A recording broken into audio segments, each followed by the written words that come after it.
Buen día, mi nombre es Damaris Escobar y en colaboración con Esmeralda Covarrubias, el día de hoy vamos a presentar un trabajo que estamos realizando y que titulamos Contingencia de COVID-19 en México, retos y desigualdades educativas en estudiantes de enfermería. Para empezar, la actual pandemia de COVID ha tenido grandes efectos en todas las dimensiones de la vida social, incluyendo el campo educativo. En México, las instituciones de todos los niveles educativos se vieron en la necesidad de continuar sus actividades a distancia y de forma repentina. Esto se da en un contexto previo de desigualdades sociales, problemas estructurales de fondo, grupos sociales polarizados, altos niveles de pobreza, flexibilización e informalidad laboral y desempleo, inseguridad alimentaria, baja cobertura de salud, brechas territoriales, entre muchas más. Consideramos que este trabajo es relevante porque aunque en todo este periodo de contingencia han sido diversos los trabajos académicos que tratan de documentar los efectos del confinamiento de la pandemia en el ámbito educativo, consideramos son limitados los trabajos que se centran en la experiencia de los estudiantes. También aquellos que abordan el nivel superior de educación y también a aquellas carreras del área de la salud y en particular de enfermería. El objetivo de esta presentación es socializar parte de los resultados de un estudio en curso que tiene como objetivo indagar en el proceso de enseñanza-aprendizaje que emergió en la contingencia de COVID-19 con las clases a distancia y online a partir de conocer las experiencias de estudiantes de un grupo de segundo semestre de la licenciatura en enfermería de una universidad pública de la Ciudad de México. Como parte del contexto, en México, en marzo de este año y de forma muy particular el 14 de marzo, a través de la Secretaría de Salud y de la Secretaría de Educación Pública del Gobierno Federal, se comunicó que como parte de las medidas de prevención para contener la propagación de la enfermedad COVID-19, se suspenderían las actividades no esenciales de los sectores público, social y privado. Esto, en un inicio, se había pensado que tendría un periodo del 23 de marzo hasta el 19 de abril. Sin embargo, este periodo se ha extendido y hasta el momento no hay una fecha tentativa en la que se puedan reanudar las actividades de manera muy concreta en el ámbito educativo. Atendiendo a estas mismas recomendaciones, en la Universidad Nacional Autónoma de México estábamos en un semestre en curso. Esta situación nos tomó por sorpresa y se da a mitad del semestre y el 17 de marzo se publica un comunicado oficial por parte del rector de la universidad en el que se anunciaba la suspensión paulatina de las actividades y en la que se convocaba a todas las instituciones de esta universidad a continuar las clases por medios digitales, incluidas la Escuela Nacional de Enfermería y Obstetricia, la ENEO, que en este caso es la institución de la que vamos a hablar. También es importante señalar que aunado a esto, uno de los grandes retos de las instituciones educativas que ofertan carreras de la salud ha sido buscar alternativas para suplir las prácticas clínicas que son parte obligatoria de los programas y planes de estudio. Como marco teórico que guía nuestra investigación, recurrimos a dos categorías principales. Por un lado, la categoría de desigualdad educativa, entendida como el producto de las diferencias de oportunidades que determinan el acceso a la educación y a la información de los y las estudiantes. Y por el otro, la categoría de justicia educativa, que la entendemos como aquella posibilidad de acceso y distribución de la educación como bien social, como resultado de prácticas individuales y colectivas. Como parte de la metodología y el método, esta investigación se trata de una investigación de tipo cualitativa con una aproximación hermenéutica. Para la selección de los informantes se decidió hacer un muestreo opinético. Este muestreo se caracteriza por tener en cuenta la accesibilidad y factibilidad para los informantes y con los informantes. Y en este sentido es importante reconocer el momento en el que nos encontramos. Consideramos que este muestreo es pertinente porque no existía una forma de tener acceso a los estudiantes de manera directa y este muestreo nos facilitaba poder saber a partir del acceso que tenían los informantes quiénes podrían participar. Y esto después de extender la invitación a los 42 estudiantes que conformaban el mismo grupo. Finalmente, fueron 10 estudiantes los que decidieron participar en la investigación. Para la recolección de los datos, se realizaron entrevistas abiertas y para ellas se elaboró una guía temática. Estas entrevistas se realizaron a través de la plataforma virtual Zoom.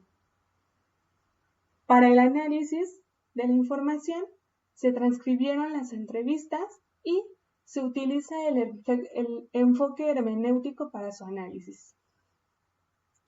Como parte de las consideraciones éticas, se realizó un consentimiento informado verbal en el que de manera explícita se hizo del conocimiento de los estudiantes cuál era el objetivo de esta investigación. Se garantizó el anonimato y confidencialidad de su información y se hizo explícito que toda la información que los estudiantes nos dieran iba a ser utilizada simplemente para fines de investigación. También se hizo énfasis en que las entrevistas iban a ser grabadas en audio para posteriormente poder tener acceso de manera más fácil a ellas. Después de esta explicación, los 10 estudiantes decidieron participar de manera voluntaria. Como parte de los resultados y la discusión, esta es una tabla de la caracterización de los informantes. Fueron 10 los estudiantes que participaron en esta investigación, de los cuales 3 fueron varones y 7 fueron mujeres. Las edades de los estudiantes están entre los 18 y 23 años. Para fines de esta investigación, haremos referencia a las entrevistas de 2 estudiantes. Por un lado, José, de 20 años, hijo único, que vive con su madre, con su padre y una tía, y que se dedica solamente a estudiar. Y por el otro, Luis, de 23 años, que vive con su madre, su hermano menor y su abuela. Él se dedica a estudiar, tiene la carrera técnica de enfermería y eventualmente trabaja como asesor particular de estudiantes de primaria y secundaria. Cabe señalar también que los nombres de los 10 informantes, los nombres reales de los estudiantes, han sido modificados para mantener su anonimato. Reitero, las entrevistas a las que haremos referencia son 2 de estos 2 estudiantes que ya mencioné, y esto porque las experiencias de ellos ejemplifican los polos de la heterogeneidad de las experiencias de todos los estudiantes. Hasta el momento, en la investigación hemos identificado algunas categorías entre las que están el acceso y calidad de medios digitales, la práctica docente y el aula en casa. Sin embargo, y por cuestiones de tiempo, en esta presentación haremos referencia solamente a la categoría acceso y calidad de medios digitales. Para esto, recurriré textualmente a las citas de los 2 estudiantes. Y cito a Luis. La poca información que llegaba era por WhatsApp y yo no tenía WhatsApp. Entonces, a mí me llegaba después de que les llegaba a mis compañeros y ellos se acordaban de mí. En el caso de Luis, Los retos para continuar su formación comenzaron desde el inicio, ya que la mayoría de los docentes utilizaron la aplicación de mensajería, esta aplicación de mensajería instantánea para poder enviar las tareas y los avisos. Sin embargo, para Luis, esto complicó mucho la comunicación entre los docentes y él. Y aquí hago referencia a los datos que señala la Encuesta Nacional sobre Disponibilidad y Uso de Tecnologías de la Información en los Hogares, 2019, donde se afirma que 9 de cada 10 personas en México cuentan con un smartphone.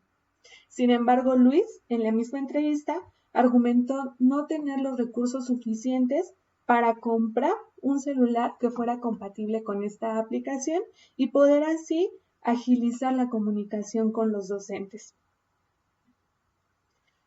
Por otro lado, en la misma categoría, pero sobre la conexión de Internet,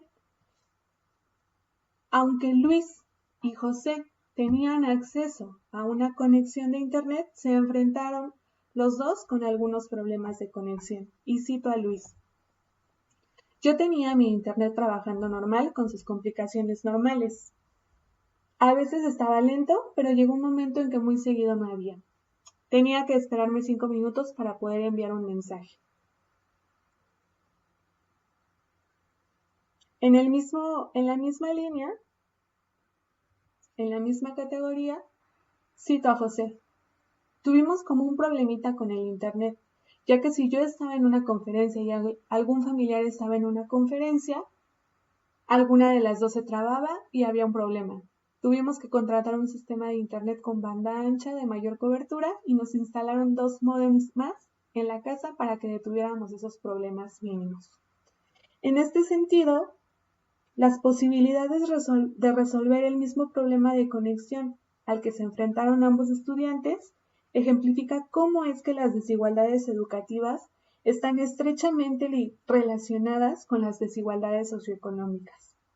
Y aquí también hago referencia a la encuesta ya mencionada antes, en donde nos señala que 20.1 millones de hogares tenían Internet en el año 2019 por medio de una conexión fija o una conexión móvil. En la misma categoría hacemos referencia al acceso y calidad del equipo de cómputo, en donde en el caso de José contaba él con un equipo propio de cómputo para sus actividades académicas. Sin embargo, el panorama para Luis era distinto, y lo cito: en la casa tenemos una sola computadora y la utiliza mi mamá, a veces mi abuela, mi hermano y yo. O sea, todos la utilizamos y es una computadora bastante vieja. Creo que el modelo la compré cuando yo entré a la prepa y ni siquiera era de las top. Era de las más baratitas y sorprendentemente sigue funcionando. El hecho de que en el hogar de Luis se tuviera solo un equipo de cómputo, a diferencia que en el hogar de José, implicaba una coordinación entre los integrantes de la familia para no empalmar las necesidades de uso al mismo tiempo. Finalmente, las conclusiones preliminares que tenemos es que estos dos ejemplos anteriores muestran algunas desigualdades educativas entre los estudiantes, que si bien ya existían previo a la pandemia, eran poco visibles, pero también se han venido a profundizar. También consideramos que es necesario pensar nuevas formas innovadoras, flexibles, solidarias y colectivas que garanticen el acceso equitativo a la educación a las y a los estudiantes. También que el acceso a las tecnologías y medios digitales consideramos no es solo un problema educativo, sino que es un problema esencialmente político y social, por lo que finalmente creemos que es necesario mirar hacia las políticas públicas educativas que garanticen el acceso a las tecnologías y medios digitales como un derecho. Eso es todo, muchas gracias.